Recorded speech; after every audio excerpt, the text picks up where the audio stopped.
Hi అండి, welcome to my channel. చూడండి, మునగాకు వర్షాలు పడుతున్నాయి కదండి, ఫ్రెష్గా దొరుకుతుంది. చూడండి, మునగాకు కరివేపాకు, ఇది మా చెట్టుదేనండి కరివేపాకు. ఇలా తెచ్చుకొని మునగాకు కరివేపాకు పొడి అయితే నేను చేయబోతున్నాను. అది మన ఛానల్లో వీడియో అయితే అప్లోడ్ చేస్తాను, చూడండి. చాలా బాగుంటుందండి, మన శరీరానికి మంచిదండి ఈ మునగాకు కరివేపాకు పొడి. ఎలా ఎలా చేయాలో నేను చేసి చూపిస్తాను. చూడండి, ఇదైతే మునగాకు కరివేపాకు అండి. ఈ రెండు అయితే డ్రై రోస్ట్ చేసేసుకుందాం. మంచిగా మొత్తం డ్రై రోస్ట్ అయ్యే వరకు ఇలా సిమ్లో పెట్టేసి వేయించేసుకుందామండి. ఈ కారం పొడి ఎలా చేస్తానో చూపిస్తానండి ఇప్పుడు నేను. చూడండి, ఇలా డ్రై రోస్ట్ అయిపోయింది కదండి మునగాకు కరివేపాకు. ఇది ఇప్పుడు పక్కకు తీసి పెట్టేసుకుందామండి. చూడండి, ఇప్పుడు ఇందులోనే శనగపప్పు వేసేసుకుందామండి. అలాగే చూడండి, కొంచెం మినప్పప్పు, అలాగే చూడండి కొంచెం మినప్పప్పు. ఇవి కూడా మనం మంచిగా ఫ్రై చేసుకుందామండి. ఆయిల్ ఏం వేయట్లేదండి, ఓన్లీ ప్యాన్ ఫ్రై చేస్తున్నాను. ఆయిల్ వేయకుండానే ఇది మొత్తం కొంచెం గోల్డెన్ ఫ్రై చేసేసుకొని పక్కకు పెట్టేసుకుందామండి. ఇలా శనగపప్పు మినప్పప్పు ఫ్రై అయిపోయాయి కదా, ఇందులోనే చూడండి ధనియాలండి, ఇవి ధనియాలు వేసేసుకుందాం. ఇవి కూడా ఫ్రై అవ్వాలి.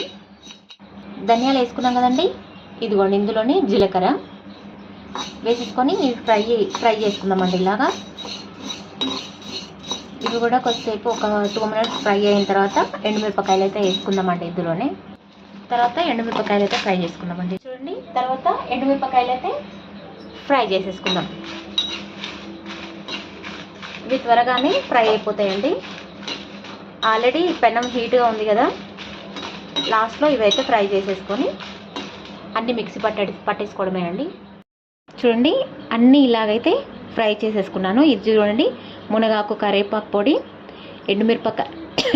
ఎండుమిర్చి, వెల్లుల్లిపాయలు, కందిపప్పు, మినపప్పు, పల్లీలు, నువ్వులు, జీలకర్ర, ఇవన్నీ మంచిగా ఇలా ఫ్రై చేసేసుకున్నాం కదండి. దాంతోపాటు చూడండి ఇంత మాత్రం చింతపండు తీసేసుకొని ఇవన్నీ మంచిగా ఫ్రై చేసుకున్నాం కదా, ఇది కొంచెం చల్లారిన తర్వాత మిక్స్ చేసుకుందాం ఈ పొడిని. సరే అండి, ఇందాక అన్నీ ఫ్రై చేసుకునే అయితే మునగాకు కరివేపాకు అన్ని పప్పులు ధనియాలు అన్నీ వేసాను కదండి, మిక్సీ పట్టేసుకుంటే ఇలా వచ్చింది పొడి. ఇలా అయినా డైరెక్ట్గా తినేసేయచ్చు, అంటే ఇలా అయినా మనం అన్నంలోకైనా ఇడ్లీలోకైనా ఇలా వాడొచ్చండి. లేదు అనుకుంటే నా స్టైల్లో మేమైతే కొంచెం పోపు వేసుకొని ఇదంతా కలుపుకుంటామండి. ఈ మిశ్రమాన్ని పోపు వేసిన తర్వాత నేను చూపిస్తాను మళ్ళీ. అండి, పోపుకైతే ఆయిల్ వేసేసుకున్నాను. జీలకర్ర, పోపుకైతే ఆయిల్ వేసేసుకున్నాను కదా, అందులో ఆవాలు వేసేసాను ఆల్రెడీ. జీలకర్ర ఇది కొంచెం ఫ్రై అవ్వనిద్దామండి. చూడండి వేగుతున్నాయి కదా, అందులోనే ఎండుమిరపకాయలు. నా స్టైల్లో అని చెప్పాను కదండి, అందుకని పోపు పెట్టుకుంటేనే నాకు ఇష్టం. అందులోనే కొంచెం లైట్గా పసుపండి, అంతే. ఇది ఫ్రై అవ్వగానే ఆ పొడిలో మనం మిక్స్ చేసేసుకుందాం. చూడండి, ఇది ఫ్రై అయిపోయింది కదా, నేనైతే ఆ పొడిని ఇందులో మిక్స్ చేస్తానండి.